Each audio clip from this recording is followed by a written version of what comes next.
რუბრიკას წარმოგიდგენთ ნორევას Global X Pro. კრემი ატენიანებს და ამშვიდებს აკნესკენ მიდრეკილ კანს. მივესალმები საქმიან მაყურებელს და მადლობა ინტერესისთვის. Როგორც უკვე აღნიშნეთ, დღეს ვისაუბრებთ თემაზე, რომელიც თანამედროვე ცხოვრების წესის პირობებში განსაკუთრებით აქტუალურია. ეს არის D ვიტამინის ნაკლებობა. ხშირად მისი დეფიციტი შეუმჩნევლად ვითარდება, თუმცა მნიშვნელოვან გავლენას ახდენს როგორც იმუნურ სისტემაზე, ასევე ძველ-სახსროვან სისტემის და ზოგადად ჯანმრთელობის საერთო მდგომარეობაზე.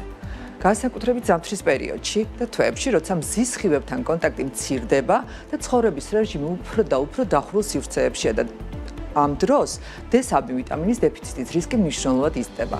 სწორედ ამიტომ მნიშვნელოვანია დროულად ვიცოდეთ თუ რა ნიშნებს უნდა მივაქციოთ ყურადღება და ვინ არის ამ რისკის ჯგუფში და როგორ შეიძლება პრევენცია სწორი მიდგომებით და სამედიცინო რეკომენდაციების გათვალისწინებით. მოკლედ, როგორც უკვე აღნიშნეთ, და სხვათა შორის ეს ჩვენმა მაყურებელმა ფიქრობ იცის, რომ ეს რუბრიკა მზადდება BMG-სა და AVERS-ის პარტნიორობით, რაც მაყურებელს აძლევს შესაძლებლობას მიიღოს სანდო და სწორი ინფორმაცია.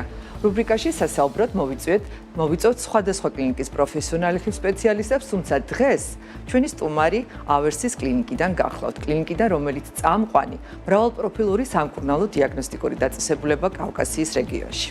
მაშასე დღეს ჩვენს მაყურებელს დეტალურ პრაქტიკულ რეკომენდაციებს გაუზიარებს AVERS-ის კლინიკის ენდოკრინოლოგი, ნუტრიციოლოგი ნათია რომაშვილი.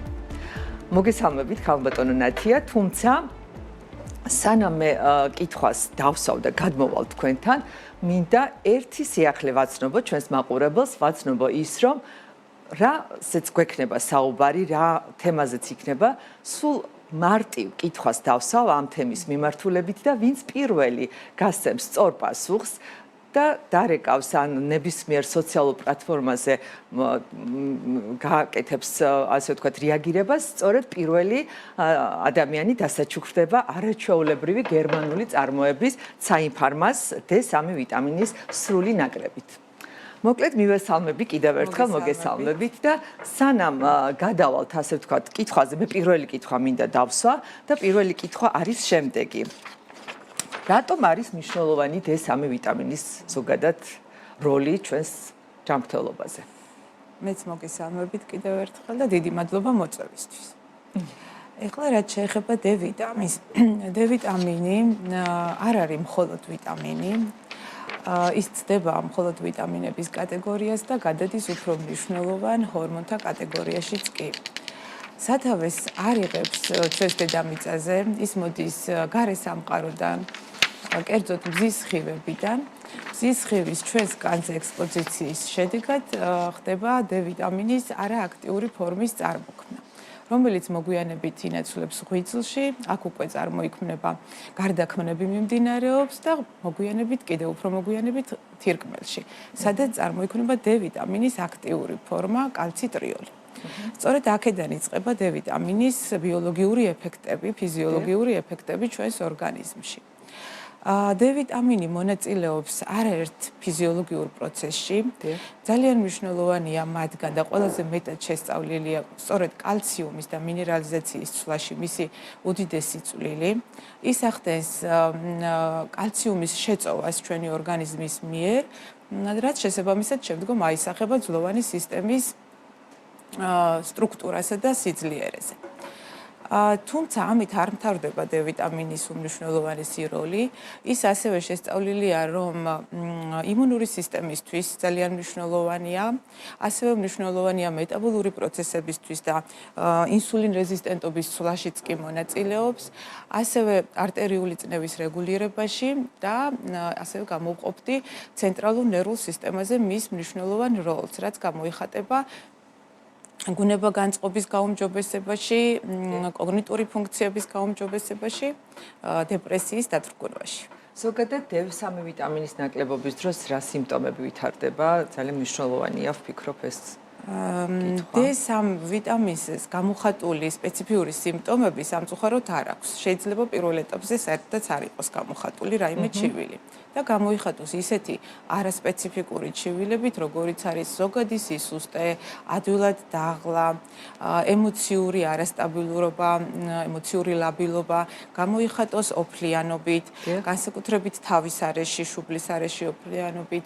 ასევე და მივაქციოთ ყურადღება ძვალკუნთოვანი სისტემის მხრივ. შესაძლოა იყოს ყრუ ხასიათის ტკივილი, წელის, მენჯბარძაყის, კიდურების არეში ან დაბუჟების შეგრძნება.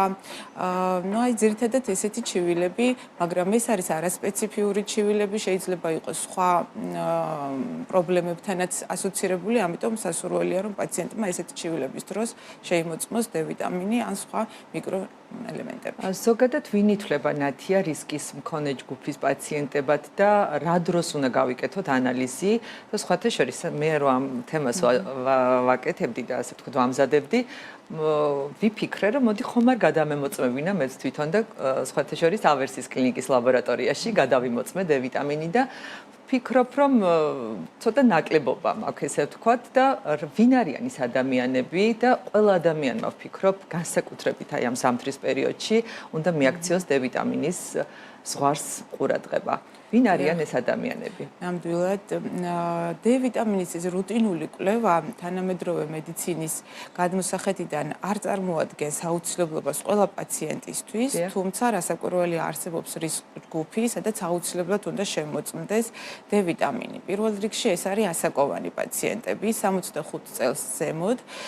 D ვიტამინის კანის მიერ გამომუშავება სინთეზი ქვეითდება 75%-იც კი. ამიტომ მნიშვნელოვანია რომ ამ ასაკის პაციენტებმა ადამიანებმა შეიმოწმონ D ვიტამინი. ასევე თუ კი არის გამოხატული ძვალკუნთოვანი ჩივილები, როგორც ვთქვით, ან არის ოსტეოპოროზი ან ოსტეოპენია. ან აქვს პაციენტს გამოხატული ოფლიანობა. გარდა ამისა, ისეთი ქრონიკული დაავადებების დროს, როდესაც არის თირკმლის და ღვიძლის დაავადებები, ასეთ დროსაც მოწოდებულია D ვიტამინის კონტროლი.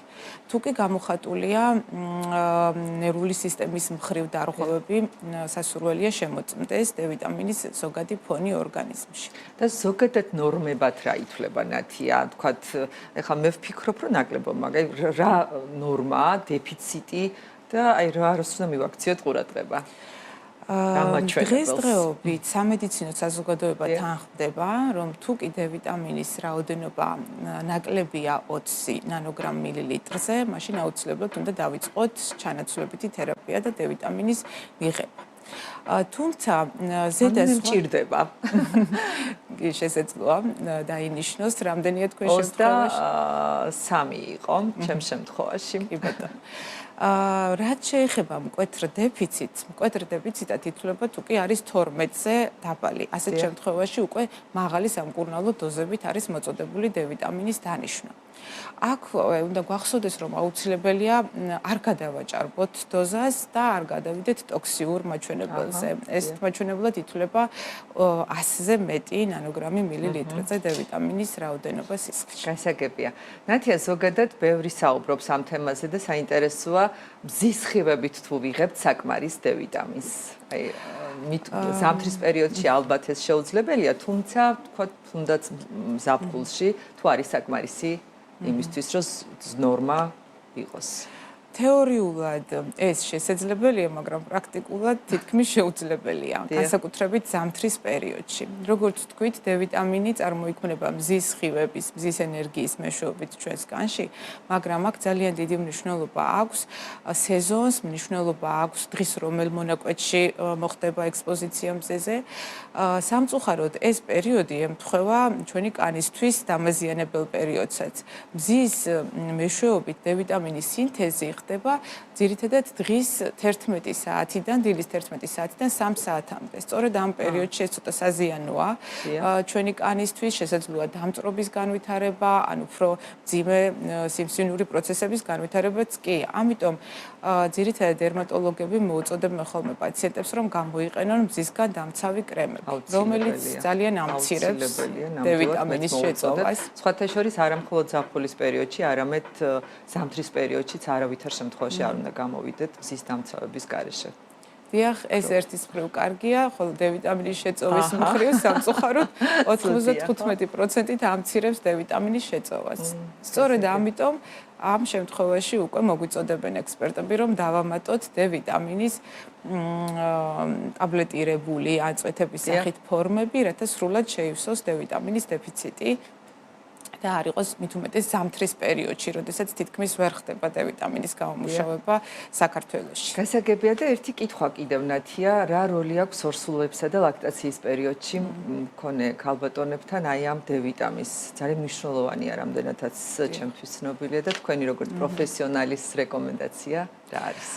ორსულობის და ლაქტაციის პერიოდში D ვიტამინი გაორმაგებით არის საჭირო და მნიშვნელოვანი ერთის მხრივ ნაყოფისთვის, ძვლოვანი სისტემის სწორად ჩამოყალიბებისთვის და ასევე დედისთვის. ორსულობის პერიოდში კომპენსატორული მექანიზმები ერთვება და თუ კი არ არის საკმარისი კალციუმი, დედის ორგანიზმიდან ითვისებს ხოლმე ნაყოფი კალციუმს. თუმცა ამ პერიოდში ხდება უკვე გამოფიტვა დედის ძვლოვანი სისტემის, რაც სამომავლოდ ოსტეოპოროზების მიზეზი შეიძლება გახდეს. ამიტომ დანამატების მიღება, დეფიციტის დიაგნოსტირება და დანამატების მიღება ამ პერიოდში აუცილებელია. რაც შეეხება ლაქტაციას, მიუხედავად იმისა, რომ დედის რძე არის შეუცვლელი შვილისთვის, სამწუხაროდ არ შეიცავს საკმარისი რაოდენობით D ვიტამინს. და ამ შემთხვევაშიც პედიატრები მოუწოდებენ. საჭიროა. კი, D ვიტამინის დამატება ჩვილობის ასაკში არის მნიშვნელოვანი. გასაგებია. და რა რეკომენდაციას გასცემთ ნათია თქვენ რომ მივიღოთ თქვათ დეფიციტის დროს ან რაღაც ნაკლებობის დროს D ვიტამინი? დიახ, D ვიტამინის მიღება რეკომენდაციას. განსაკუთრებით მნიშვნელოვანია, როგორც თქვით, ზამთრის პერიოდში და რისკ ჯგუფში მყოფი პირებისთვის. საქართველოში გვაქვს მაღალი ხარისხის D ვიტამინი, ეს არის გერმანული წარმოების Zain Pharma-ს D ვიტამინები, რომელიც სხვადასხვა რაოდენობით არის, სხვადასხვა ერთეულით 2000, 5000 და ასევე ბავშვებისთვის სპეციალური 400 საერთაშორისო ერთეულის მქონე. ეს არის მაღალი ხარისხის საკვები დანამატი, რომელიც როგორც თქვით, იწარმოება გერმანიაში, აქვს დამადასტურებელი ხარისხის კონტროლი გავლილი, გერმანულ ხარისხს ექვემდებარება და ამით უკვე ყველაფერი ენათქვამი. ნამდვილად. თან გერმანიაში მზადდება რამდენადაც ჩემთვის ცნობილია თვითონ ეს გერმანიაში და დაახლოებით 25 წელზე მეტია, რაც იწარმოება ზოგადად 1999 წლიდან აწარმოებს და სხვათა შორის გერმანელი ექიმის მიერ არის ეს კომპანია დაარსებული, რამდენადაც ჩემთვის არის ცნობილი. კი ბატონო. და არის ვეგანური ფორმებიც, მათთვის ვისაც ამ კუთხით აქვს კვების სტილი შერჩეული და არა მხოლოდ D ვიტამინებს, სხვა კარგ პროდუქციასაც აწარმოებს. სხვათა შორის არაჩვეულებრივი მე პირადად მაქვს მიღებული Zain Pharma-ს საკვები დანამატები, არაჩვეულებრივი კომპანია, საკმაოდ მაღალი ხარისხის და ნამდვილად მაღალი სანდოობით ახლა მეც დავლევ სხვათა შორის, იმიტომ რომ საჭიროებს ჩემი ორგანიზმი D3 ვიტამინს და აუცილებლად მივიღებ ამ Zain Pharma-ს პროდუქციას.